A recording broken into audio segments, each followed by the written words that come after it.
Paano nga ba mag-craft o mag-make ng medicine sa Black Myth Wukong? Simple lang, kailangan lang natin makapunta sa chapter 2. Pagkatapos, kailangan lang natin patayin silang Ligu Bao.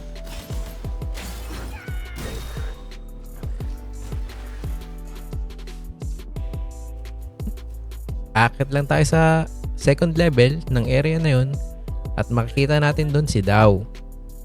Kausapin lang natin ito.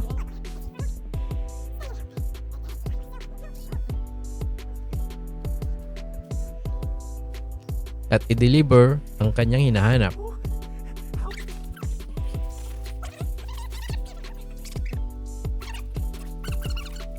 Pumunta tayo sa unang shrine na ating makikita at doon masusubukan na natin na mag-craft ng ating medicine.